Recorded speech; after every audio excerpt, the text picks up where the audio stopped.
الحمد لله نحمده ونستعينه ونستغفره ونعوذ بالله من شرور أنفسنا ومن سيئات أعمالنا من يهده الله فلا مضل له ومن يضلل فلا هادي له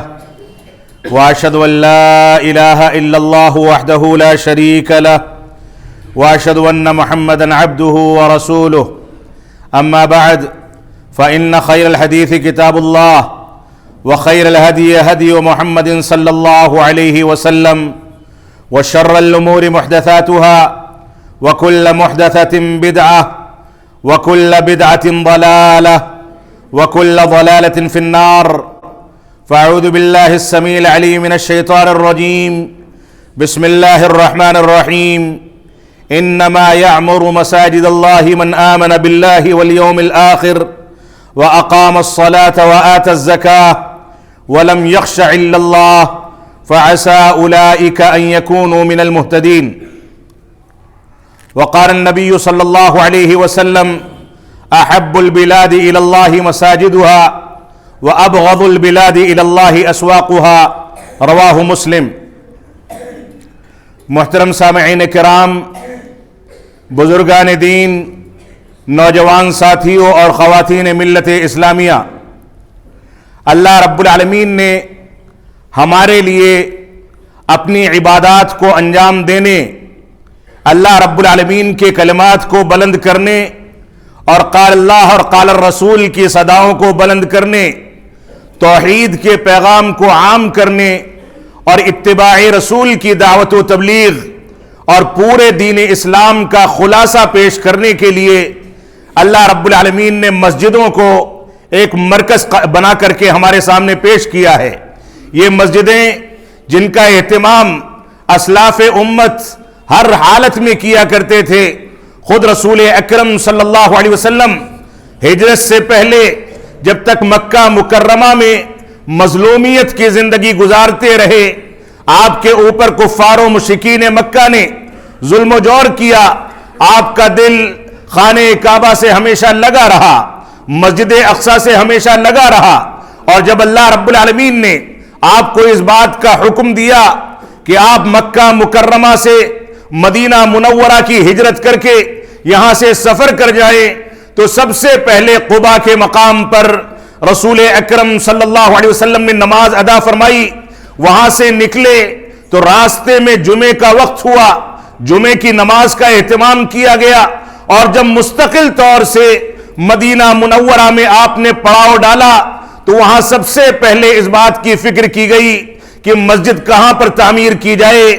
کون سی زمین خریدی جائے،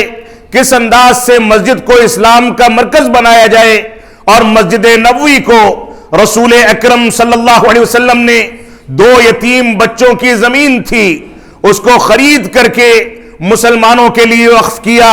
وہاں مسجد بنائی گئی، اور اس مسجد کا جو تاریخی مقام ہے، جو شرعی مقام ہے، وہ ہمارے سامنے ہے۔ اللہ رب العالمین نے ہم کو ان مسجدوں سے جڑنے کا حکم دیا، اسی وجہ سے اللہ رب العالمین نے ان مسجدوں کو اپنا گھر قرار دیا، احب البلاد یعنی سب سے زیادہ پسندیدہ مقامات قرار دیا۔ اللہ رب العالمین نے ان مسجدوں کے سلسلے میں مسلمانوں کے اوپر یہ واجب قرار دیا کہ مسلمان مسجدوں کے حقوق کا خیال کرے، مسجدوں کی پاکیزگی کا خیال کیا جائے، مسجدوں کے حقوق کی ادائیگی کی جائے، مسجدوں سے متعلق کسی انداز کا تساہل، کسی انداز کی لاپرواہی، کسی انداز کی غفلت یہ شریعت اسلامیہ میں قابل قبول نہیں ہے۔ لیکن آج کے دور میں یہ مسجدیں جس انداز سے مسلمانوں کے لیے دنیاوی بات چیت، دنیاوی میٹنگوں اور دنیاوی امور کو انجام دینے کا ذریعہ بن گئی ہیں، کوئی اس میں تجارت کرتا ہے،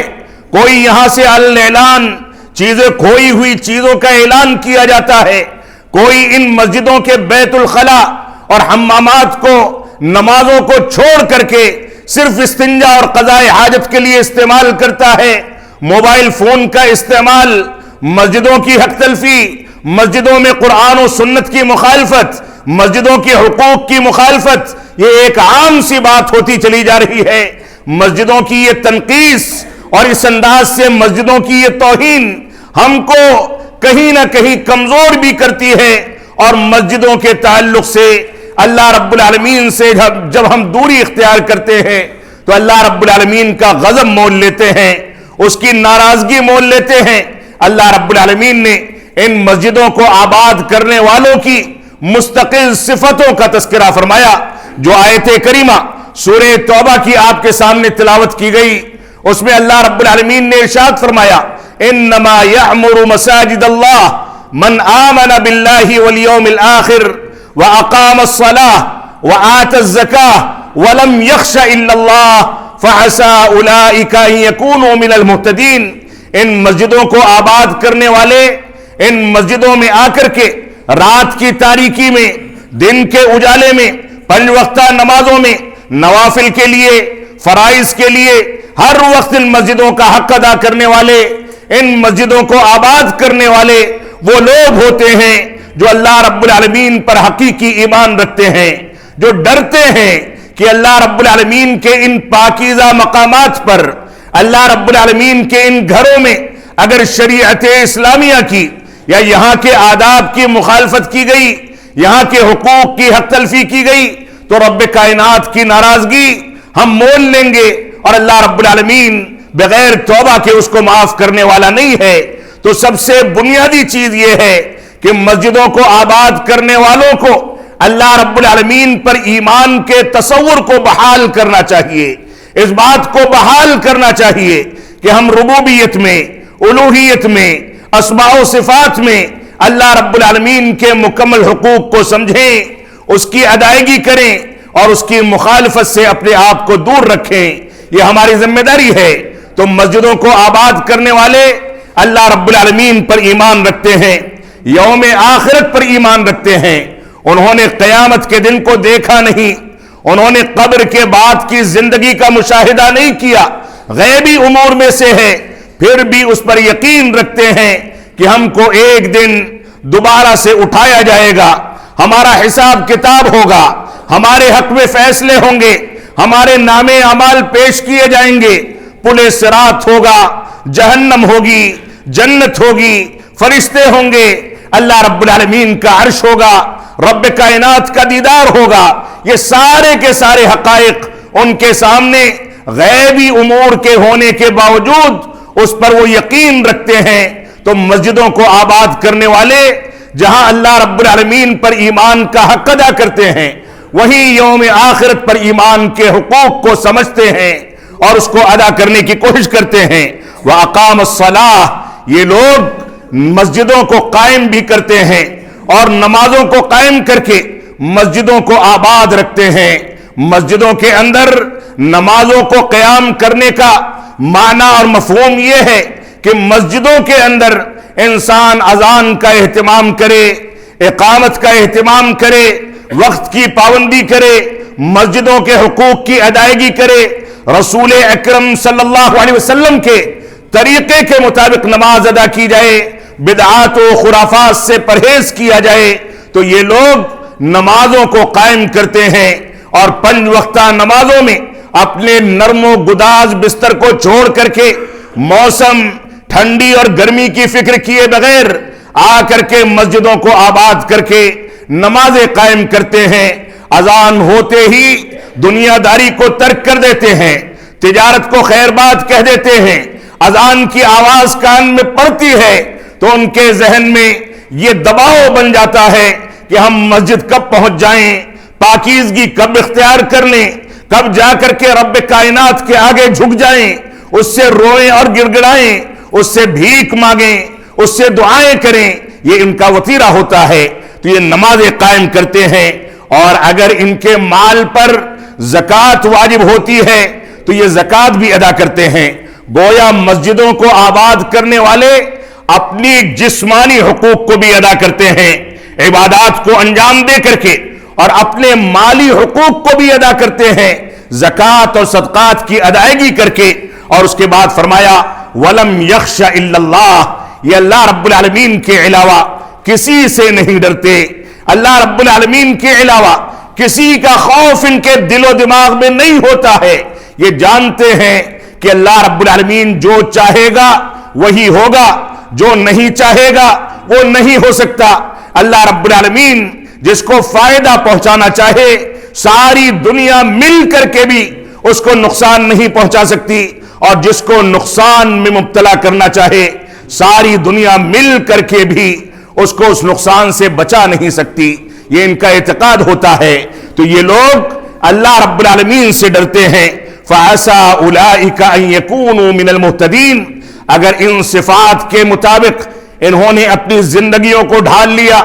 مسجدوں کا حق ادا کرنے لگے،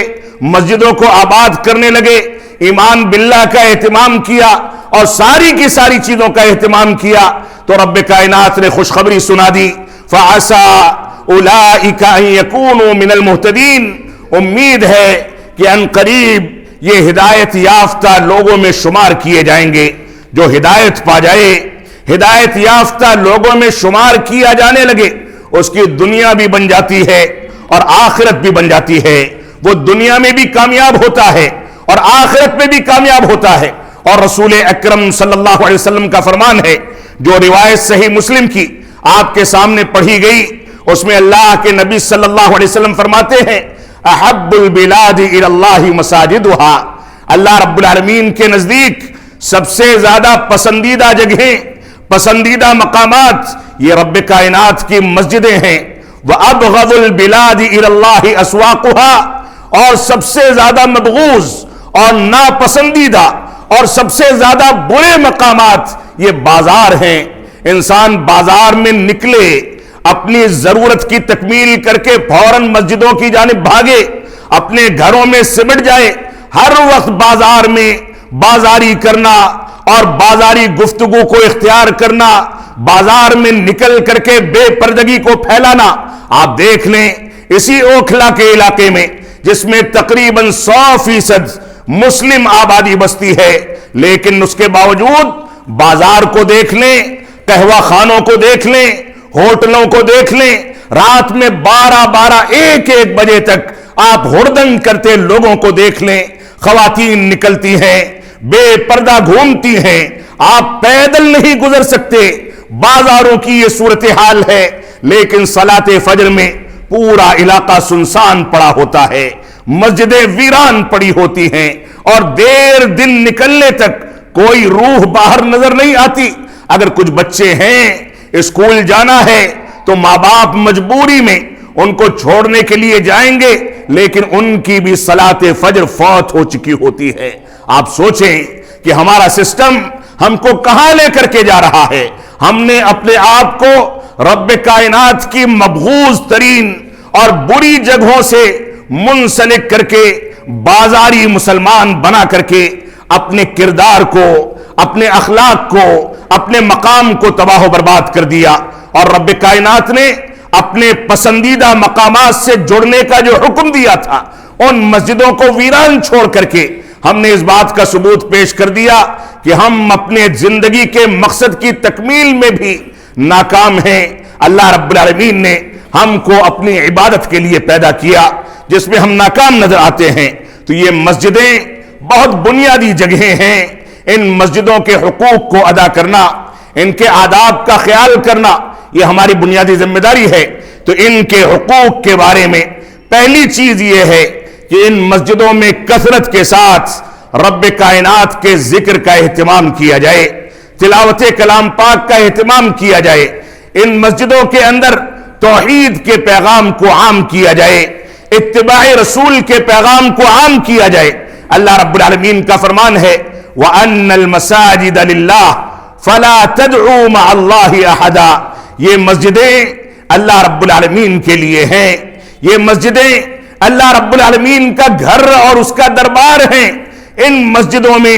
اللہ رب العالمین کی وحدانیت کی تعلیم دی جائے۔ فَلَا تَدْعُوا مَعَ اللَّهِ أَحَدًا، ان مسجدوں میں صرف اللہ رب العالمین کو پکارو اور اللہ رب العالمین کے ساتھ کسی کو شریک نہ ٹھہراؤ،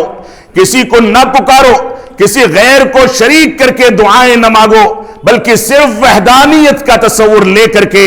ان مسجدوں کے پیغام کو عام کیا جائے۔ یہ ہماری بنیادی ذمہ داری ہے۔ ان مسجدوں کے حقوق میں دوسری بنیادی چیز یہ ہے کہ مسجدوں کو آباد کرنے کا اہتمام کیا جائے، مادی طور پر اس بات کا جائزہ لیا جائے کہ کون سے علاقے ہیں جہاں مسلمانوں کو مسجدوں کی ضرورت ہے، مسلمان اپنا مال وہاں خرچ کر کے مسجدوں کی تعمیر کا اہتمام کرے، اور معنوی طور پر، جسمانی طور پر ان مسجدوں کو آباد کرنے کا معنی یہ ہے کہ انسان 5 وقتہ نمازوں میں مسجدوں میں حاضری دے، صلاۃ فجر میں بھی مسجدیں ویران نہ پڑی رہیں، بلکہ مسجدوں کے اندر مسجدوں کو آباد کرنے والے مسلمان جوق در جوق جیسے صلاۃ جمعہ میں آ کر کے مسجدوں میں بھیڑ کرتے ہیں، ویسے ہی مسلمان آئیں اور مسجدوں کو آباد کریں، مسجدیں بھر جایا کریں، مسجدوں میں نماز ادا کرنے والوں کی کثرت ہوا کرے، یہ ہماری ذمہ داری ہے۔ تو مساجد کو معنوی طور پر، جسمانی طور پر اور اسی طریقے سے مادی طور پر آباد کرنا یہ مسلمانوں کی ذمہ داری ہے۔ تیسرا حق مسجدوں کا یہ ہے کہ مسجدوں میں زیب و زینت اختیار کی جائے،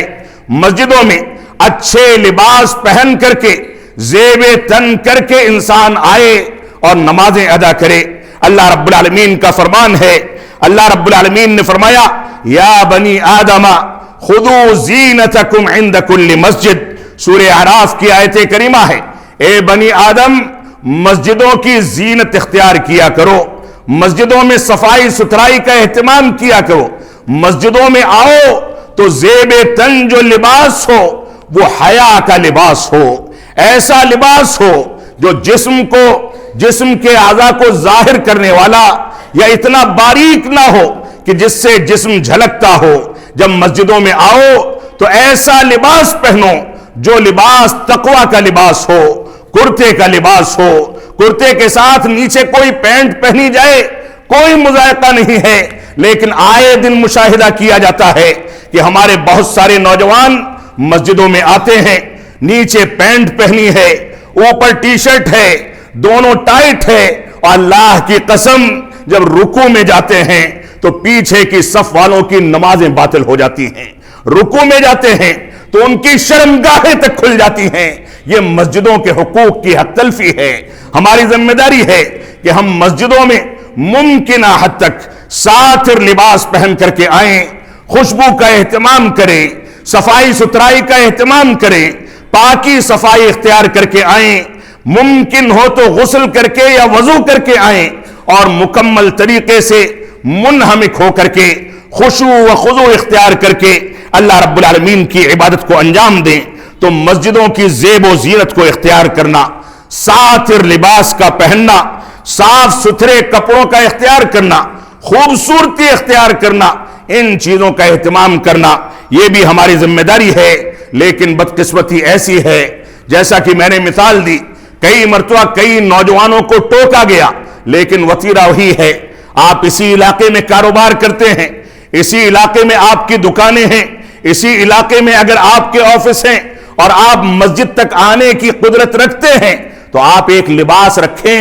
اوپر سے کرتا ڈال لیں، آ کر کے نماز ادا کریں، پھر جا کر کے اس لباس کو اتار کر کے ٹانگ دیں۔ لیکن مسجدوں کے لیے اہتمام کرنا یہ خشوع و خضوع کا حصہ ہے۔ اللہ رب العالمین ہم کو اس کی توفیق عطا فرمائے۔ مسجدوں کا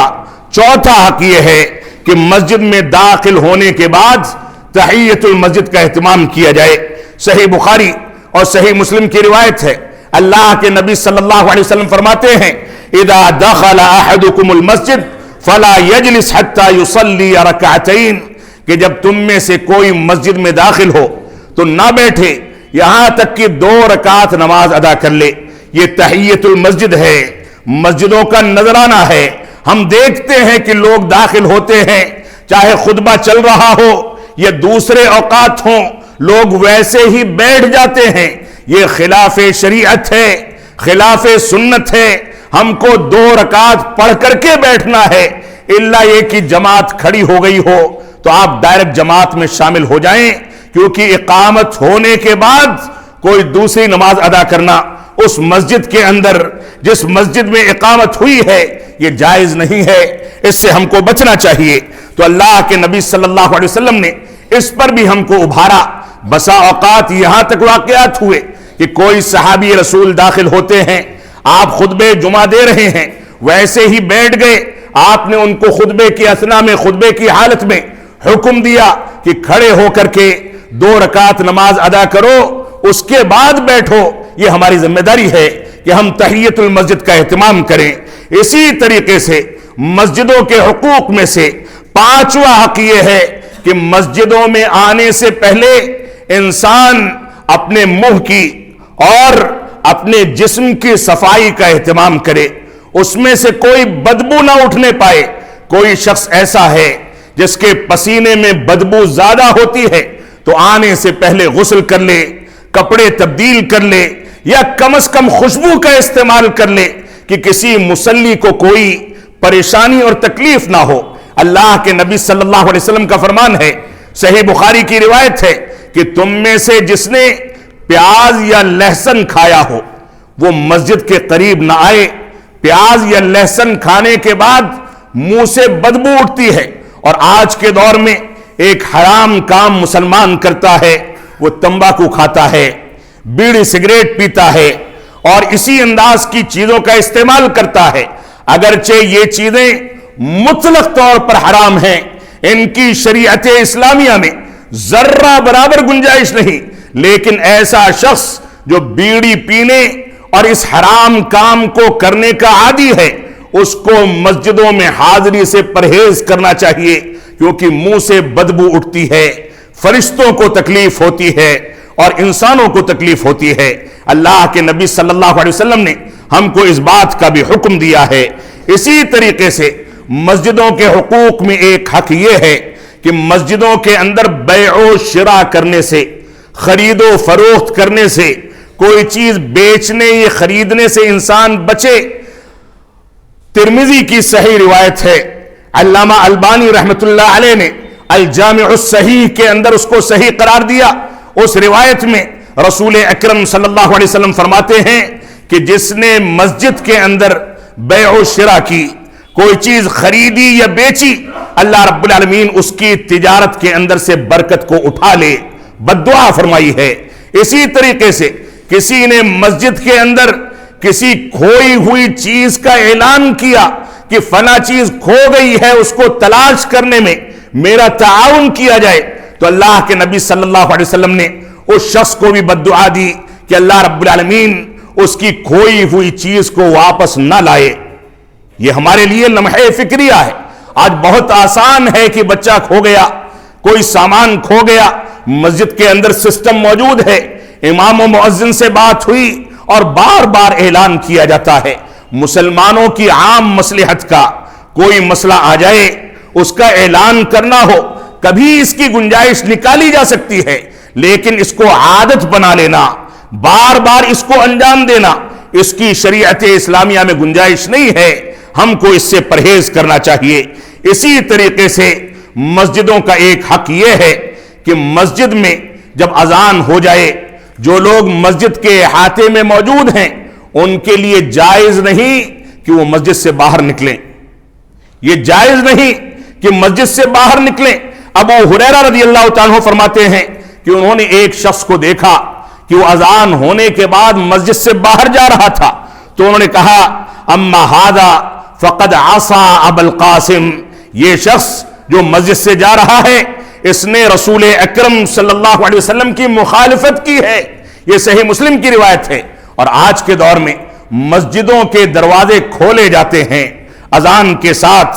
اور بازار میں تجارت کرنے والے جن کو نہ نمازوں سے مطلب ہے نہ عبادات سے مطلب ہے، جیسے ہی دروازہ کھلا مسجدوں میں داخل ہوئے،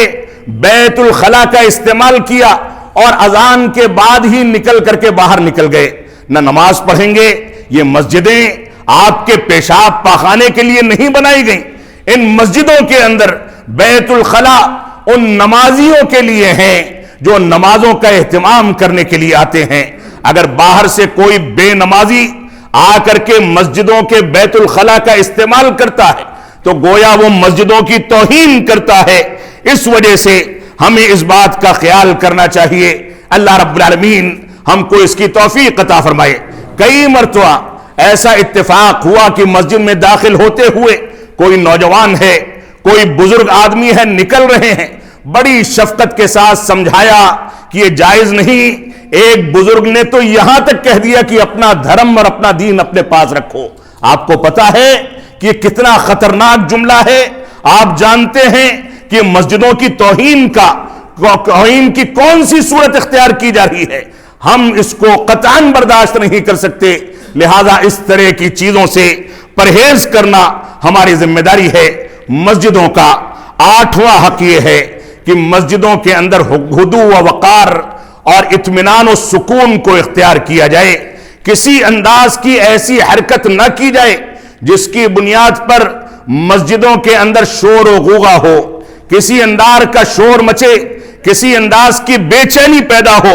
دنیا داری کی باتیں